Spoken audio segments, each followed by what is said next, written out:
ఇప్పుడు అమ్మవారిని పూజించేటప్పుడు నార్మల్‌గా వరలక్ష్మి వ్రతానికి వాటికి కలశాలు పెడుతూ ఉంటారు. ఎగ్జాక్ట్‌లీ. అయితే ఈ దీపావళికి కూడా కలశం పెట్టుకోవచ్చా? ఏ పండక్కైనా కలశం పెట్టుకోవటం అనేది మన ఆచారమే కాకుండా దానికి కూడా కొన్ని రీజన్స్ ఉంటాయి. ఓకే. మనం అంత ట్రెడిషనల్‌గా మాట్లాడుకోకుండా మనం మాట్లాడుకునేది చాలా సింపుల్. మనం ఇంట్లో ఎవరైనా చేసుకునే పద్ధతిలోనే మనం చెప్తున్నాం. హ్మ్.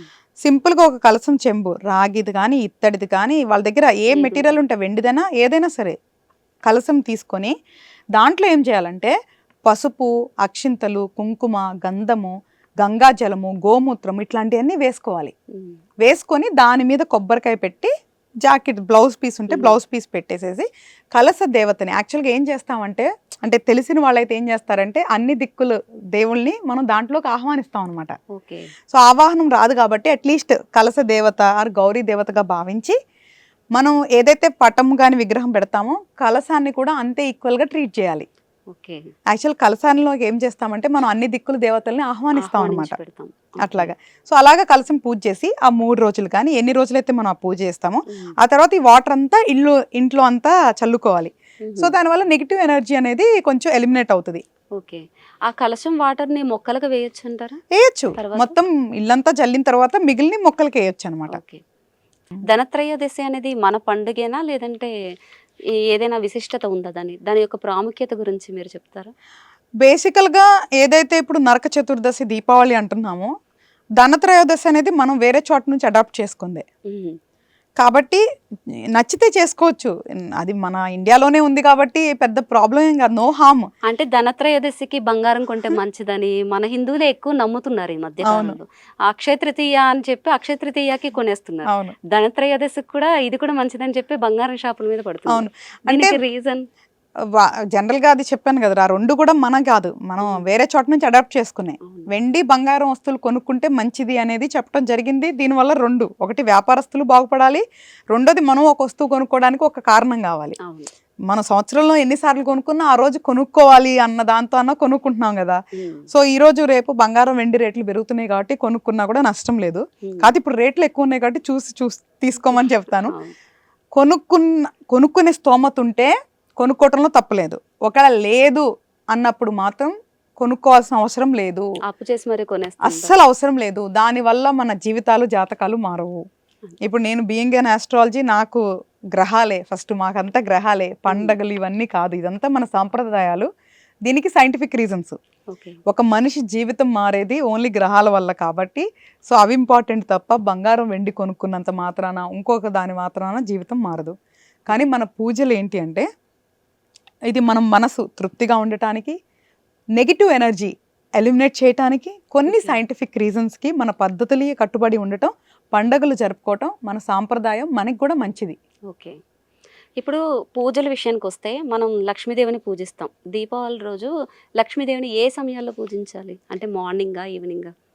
ముందు నరక చతుర్దశి ఏదైతే వస్తుంది కదా నాన్న, రాత్రిపూట సూర్యాస్తమం తర్వాత జనరల్గా మనకైతే రాసింది ఏంటంటే సూర్యాస్తమం తర్వాత హ్మ్. ప్రదోష కాలం అంటాం కదా, అవును. ప్రదోష కాలంలో పూజిస్తే మంచిదనమాట. అంటే 6 ఆ టైంకి. ఆ టైంకి. ఓకే. లేదు మార్నింగ్ చేసుకున్న ఏం నో హామ్, ఎప్పుడైనా చేసుకోవచ్చు. అదే నేను చెప్తుంది, చేసుకోవటం ముఖ్యం. అంతే. ఆ, అది సాయంత్రం చేసుకున్నా, ఉదయం చేసుకున్నా, మధ్యాహ్నం చేసుకున్నా చేసుకోవటం ముఖ్యం. కానీ ఓకే. ప్రదోష కాలానికి మనకు ఒక ప్రత్యేకత ఉంది కాబట్టి ప్రదోష కాలంలో చేసుకున్నా కూడా మంచిదే. ఓకే. ఇప్పుడు మనకి టపాసులు కాల్చేటప్పుడు చాలామంది కాటన్ వస్త్రాలు ధరించమని చెప్తూ ఉంటారు. దానికి ఓన్లీ అంటే ఒంటి మీద గాయాలు అవ్వకుండా ఉండడానికేనా? దానికేమన్నా శాస్త్ర ప్రకారం ఏమైనా రూల్ ఉందంటారా? ఏం లేదు నాన్న. దానికి ఎప్పుడైనా ఓన్లీ బట్టలనే మనం కంఫర్టబుల్గా నిండుగా వేసుకునేది, మనకు నచ్చినవి వేసుకోవటమే బట్టలు అనేది. అవును. కాబట్టి ఆ రోజున మనకి అగ్నితో కాబట్టి కొంచెం జాగ్రత్తగా ఉండాలని. బట్ దయచేసి నేను చెప్పేది ఏంటి అంటే మనం దీపావళి అప్పుడు చాలా కూడా ఇలాంటి ఫైర్ ఇన్సిడెంట్స్ జరగటం, ఎవరో ఒకళ్ళు చేతులు కాల్చుకోవటం, అన్నీ కాల్చుకోవడం జరుగుతుంది. అవును. ఏది కూడా అతిగా వెళితే ప్రమాదం. అవును. సో ఏదో మన వాతావరణాన్ని కల్ముషం అంటే ఏమంటారు కలుషితం చేయకుండా ఏదైతే చిన్న చిన్నగా అందరూ కూడా అంటే హెవీగా కాకుండా కొంచెం కొంచెంగా తీసుకొని లిమిట్గా చేసుకోండి. ఆనందంగా చేసుకునే దానికి ఏదైనా ఓకే, కాకపోతే అది లిమిట్గా చేసుకోవాలి. వాతావరణాన్ని పాడవకుండా చూసుకోండి. ఎందుకంటే ఇదే వాతావరణంలో మనం బతకాలి. దాని నుంచి వచ్చి ఆ చెడు పొగని మనమే పీల్చాలి. అవును. మన ఫ్యామిలీ వాళ్ళే మొదట పీలుస్తారు, తర్వాత పక్కింటి వాళ్ళు పీలుస్తారు, ఆ సమాజం దాంట్లో ఉండే వాళ్ళందరూ పీలుస్తారు. కాబట్టి మన పండగలు మంచి విలువలు కలిగి ఉన్నాయి. వాటిని ఒక పిచ్చితో నలుగురులో అవమానం పొందేలాగా చేయొద్దు, అవును. నలుగురు నవ్వుకునేలాగా చేయొద్దు. ఈరోజు రేపు ఎట్లా అయిపోయిందంటే ఖాళీగా ఉన్న వాళ్ళందరూ వచ్చి మతాలని చెప్పి హిందూ మతం గురించి మైకులు పెట్టుకొని అలాగా ఏమంటారు టీవీ ఛానల్ ముందు కూర్చొని రకరకాలుగా మాట్లాడుతున్నారు. వాళ్ళకి మనం సమాధానం చెప్పాల్సిన అవసరం లేదు. అవును. కానీ మనం ఏం చేస్తున్నాము, మనం ఖచ్చితంగా ఉన్నామా, మన పద్ధతులన్నీ పద్ధతిగా ఫాలో అవుతున్నాం లేదా మనకి మనం చూసుకోవాలి. కాబట్టి నలుగురు కూడా అవహేళన చేసే పరిస్థితిలో మనం ఉండకూడదు. ఓకే, అంటే ప్రస్తుత రోజుల్లో అదే జరుగుతుంది. అంటే ఎగ్జాక్ట్లీ. అవసరం ఉన్నా లేకున్నా ఎక్కువ ఆర్భాటాలకు పోయి మరీ ఖర్చు పెట్టడం, అది పండగ అనే రూపంలో చాలా ఆర్భాటాలు ఎక్కువ అవుతున్నాయి. సో దానివల్లే ఒకరికి మనం కామెంట్ చేసుకునే ఛాన్స్ ఇస్తున్నాం. మనకే మనం ఇవ్వద్దు. ఎలాగో దుష్టులు వీళ్ళందరూ కూడా ఏం చేస్తారు, మనం అవకాశం ఇవ్వకపోయినా మాట్లాడే వాళ్ళు మాట్లాడుకుంటారు, అది వాళ్ళ కర్మ. కానీ మనకే మనం ఇవ్వద్దు. మన వాతావరణం మనం ఏదైతే ఉండాలో ఈ వాతావరణాన్ని కలుషితం చేసుకోవద్దు. ఇప్పుడు ఎట్లాగా వినాయకుడు మనకి మంచిగా గ్రీన్ అని చెప్పి ఒక కాన్సెప్ట్తో మనకి మట్టితో చేసిన వినాయకుడిని ఎకో వినాయకుడు అని ఎట్లా చేస్తున్నామో అట్లాగే ఈ క్రాకర్స్ కూడా కొంచెం ఏదన్నా స్మోక్లెస్ అనో ఏదో ఒకటి వస్తాయి కదా, అట్లాంటివి తీసుకొని చెయ్యండి తప్ప. అందుకని అది కూడా యాక్చువల్గా అది మన సంప్రదాయం ఏం అవసరం లేదు. కానీ ఎవరి తృప్తి కోసం వాళ్ళు చేసుకోమన్నా చేసుకోవద్దనేం కాదు, మన సంతోషంతో ఏం చేసుకున్నా మంచిదే. కానీ ఎంతవరకు మనకి కానీ ఇతరులకు కానీ హాని లేనంత వరకు. కాబట్టి దీపావళి అంటే ఫస్ట్ దీపాలు వెలిగించుకోవటం, ఇల్లు పరిశుభ్రంగా చేసుకోవటం, పూజ చేసుకోవటం, దీపాలు వెలిగించుకోవటం. నలుగురు అంటే మన ఇంట్లో ఉన్న నలుగురు కుటుంబం అందరూ కలిసి కూర్చొని చక్కగా భోంచేయటం, ఇది ఫస్ట్ ప్రిఫరెన్స్. సెకండ్ ప్రిఫరెన్స్ మన ఆనందం కోసం ప్రపంచం మొత్తం వెలుగులు చెందించటం. దానికి కొంచెం వాతావరణాన్ని పొల్యూషన్ లేకుండా చేసుకుంటే మంచిదనమాట. అంతేకాకుండా నైవేద్యం రిలేటెడ్ కూడా జనరల్గా అమ్మవారికి ఎప్పుడు కూడా స్వీట్ రిలేటెడ్ ఇష్టం అనమాట. పాయసం కానీ చక్కెర పొంగల్ కానీ అట్లాంటివి కూడా అమ్మవారికి ఎక్కువ ఇష్టపడతారు. కాబట్టి స్వీట్ రిలేటెడ్ ఏదైనా సరే మనం నైవేద్యం పెట్టొచ్చు అనమాట. అంటే పరమన్నం అలాంటివి ఏదైనా పెట్టొచ్చు.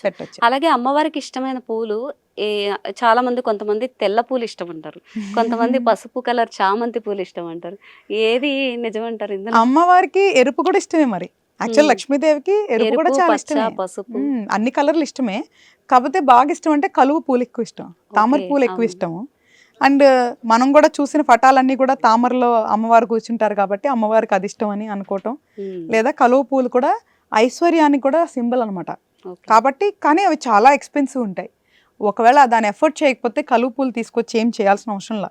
నేనే చెప్తుంది, దేవతలు ఎప్పుడు కూడా మన స్థాయికి మించి చేస్తే తృప్తి పడతారు అనేది మూర్ఖత్వం.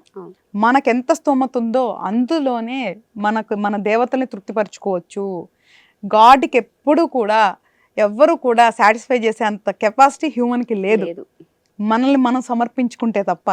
కాబట్టి అన్నీ ఇచ్చే భగవంతుడికి మనం ఏమి ఇవ్వగలం? వాస్తవానికి ఏమి ఇవ్వలేం, అంత పెద్దవాళ్ళం కూడా కాదు. కాబట్టి మనకున్నది పెట్టి మన ఇంట్లో ఒక మనిషిలాగా దేవుణ్ణి చూసుకుంటే చాలు. మనకి స్థాయికి మించి అన్నెసరీగా ఖర్చులు పెట్టి చేసుకోవాల్సిన అవసరం లేదు. కాబట్టి నువ్వు అన్నట్లు తెల్ల పూలైనా, పసుపైనా, ఎరుపైనా, కవళ్ళైనా మనం అమ్మవారితో ఎంత టైం స్పెండ్ చేస్తున్నాము, మనలో ఉన్న అజ్ఞానాన్ని ఎంత తొలగించుకుంటున్నాము అనేది మాత్రమే చూస్తారు తప్ప ఆర్భాటాలు ఇవన్నీ కూడా చూడరు అనమాట. ఓకే, ఇక చివరిగా మా ప్రేక్షకుల కోసం ఇంకేమైనా స్పెషల్గా శుభ సందేశాన్ని ఇవ్వాలనుకుంటున్నారా?